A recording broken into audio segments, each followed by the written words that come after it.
اللہ الرحمن الرحیم۔ امام احمد بن حنبل رحمۃ اللہ علیہ نے اپنے صاحبزادے کو شادی کی رات 10 نصیحتیں فرمائیں۔ ہر شادی شدہ مرد کو چاہیے کہ ان کو غور سے پڑھے اور اپنی زندگی میں عملی طور پر اختیار کرے۔ میرے بیٹے، تم گھر کا سکون حاصل نہیں کر سکتے جب تک کہ اپنی بیوی کے معاملے میں ان 10 عادتوں کو نہ اپناؤ، لہٰذا ان کو غور سے سنو اور عمل کا ارادہ کرو۔ پہلی یہ کہ عورتیں تمہاری توجہ چاہتی ہیں اور چاہتی ہیں کہ تم ان سے واضح الفاظ میں محبت کا اظہار کرتے رہو، لہٰذا وقتاً فوقتاً اپنی بیوی کو اپنی محبت کا احساس دلاتے رہو اور واضح الفاظ میں اس کو بتاؤ کہ وہ تمہارے لیے کس قدر اہم اور محبوب ہیں۔ اس گمان میں نہ رہو کہ وہ خود سمجھ جائے گی، رشتوں کو اظہار کی ضرورت ہمیشہ رہتی ہے۔ یاد رکھو، اگر تم نے اس اظہار میں کنجوسی سے کام لیا تو تم دونوں کے درمیان ایک تلخ دراڑ آ جائے گی جو وقت کے ساتھ بڑھتی رہے گی اور محبت کو ختم کر دے گی۔ عورتوں کو سخت مزاج اور ضرورت سے زیادہ محتاط مردوں سے کوفت ہوتی ہے، لیکن وہ نرم مزاج مرد کی نرمی کا بے جا فائدہ اٹھانا بھی جانتی ہیں۔ لہٰذا ان دونوں صفات میں اعتدال سے کام لینا تاکہ گھر میں توازن قائم رہے اور تم دونوں کو ذہنی سکون حاصل ہو۔ عورتیں اپنے شوہر سے وہی توقع رکھتی ہیں جو شوہر اپنی بیوی سے رکھتا ہے، یعنی عزت، محبت بری باتیں، ظاہری جمال، صاف ستھرا لباس اور خوشبودار جسم، لہٰذا ہمیشہ اس کا خیال رکھنا۔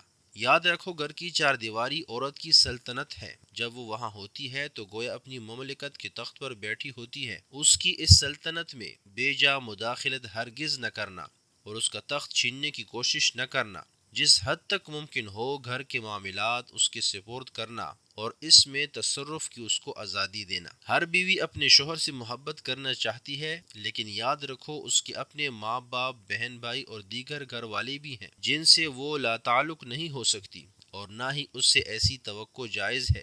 لہٰذا کبھی بھی اپنے اور اس کے گھر والوں کے درمیان مقابلے کی صورت پیدا نہ ہونے دینا، کیونکہ اگر اس نے مجبوراً تمہاری خاطر اپنے گھر والوں کو چھوڑ بھی دیا تب بھی وہ بے چین رہے گی اور یہ بے چینی بالآخر تم سے اسے دور کر دے گی۔ بلا شبہ عورت ٹیڑھی پسلی سے پیدا کی گئی ہے اور اسی میں اس کا حسن بھی ہے، یہ ہرگز کوئی نقص نہیں، وہ ایسے ہی اچھی لگتی ہیں جس طرح بھویں گلائی میں خوبصورت معلوم ہوتی ہیں، لہٰذا اس کے ٹیڑھے پن سے فائدہ اٹھاؤ اور اس کے اس حسن سے لطف اندوز ہو۔ اگر کبھی اس کی کوئی بات ناگوار بھی لگے تو اس کے ساتھ سختی اور تلخی سے اس کو سیدھا کرنے کی کوشش نہ کرو، ورنہ وہ ٹوٹ جائے گی اور اس کا ٹوٹنا بالآخر طلاق تک نوبت لے جائے گا۔ مگر اس کے ساتھ ساتھ ایسا بھی نہ کرنا کہ اس کی ہر غلط اور بے جا بات مانتے ہی چلے جاؤ، ورنہ وہ مغرور ہو جائے گی جو اس کے اپنے ہی لیے نقصان دہ ہے۔ لہٰذا معتدل مزاج رہنا اور حکمت سے معاملات کو چلانا۔